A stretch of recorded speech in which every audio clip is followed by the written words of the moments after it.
and May books for economics and business. There's a few here. So starting with Kenneth Galbraith's The Liberal Hour. I've got a few of his, I got two of his books. I've got the Affluent Society, and there's another one on industry. I can't remember what it's called now. He is certainly an economic, social critic writer, and I've got another one of his books. So this was printed in 1960. Here is Pierre Berton. He's got tons of books on Canadian history. I don't know if you can see, no, but I've got a couple right here on Canadian history. Here's Pierre Berton's The Great Depression, 1929-1939. So this is the Canadian account of the Great Depression, how it affected up here in Canada. So this was printed in 91? Yeah. I'm glad for that, because I'm curious about the Great Depression. There are different theories about the Great Depression. So I'm interested in what happened up in Canada. And hopefully I can trust Pierre Berton in his analysis.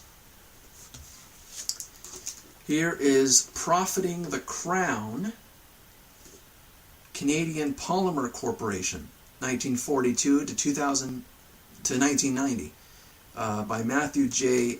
Bellamy. This was printed in, nice hardcover. This was printed in 2005. 2005, really? Yeah, I guess so. Yeah, 2005.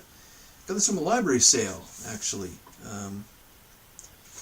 And anyways, it's about a business, and thought it might be interesting to have a look through its trials and tribulations in Canada.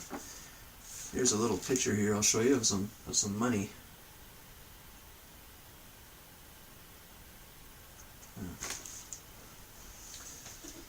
Bank of Canada note. Okay, here is pre-industrial England, Economy and Society, 1500 to 1750. This is by B.A. Holderness. This was printed in 76. Of course, I'm interested in economic history, so that'll be great. At one time I had a bunch of books on the Hanseatic League, because that's an interesting trading group that occurred in Northern Europe between, it was Renaissance and Enlightenment era. Here's an economic history of the USSR by Alec Nove. This was printed in another history. This is printed in 69, and then this one is, well, looks like it's gone through a few revisions, 84, 88. The economic history of the USSR. How were they able to do so well, and yet they had a communist gulag, like maybe that was it. Some people believe that the engine of the states, of the United States in the early days, was really slavery. If that is true, then the prominence and the economic engine of Russia could have equally been the gulags and the slave camps and worker camps. I don't know. Probably unlikely. But you have to consider USSR at one point was racing to get to the moon with the States, so they were a force to be reckoned with. How is that possible, given that political situation? Here's a history of Canadian wealth by Gustavus Myers. This is an old one, printed in, first printed in 1914, but this was printed in 72. Got some good stuff in here on Canadian history, like the Hudson Bay Company. So if you're aware of the store called The Bay, it's actually used to be called the Hudson Bay Company. They just shortened the name down. They still have a building in Toronto. In Ottawa. Or was it in, no. Was it Ottawa? It was either Ottawa or Vancouver. They have an old building, and it's still called the Hudson Bay. It's still got the name on it.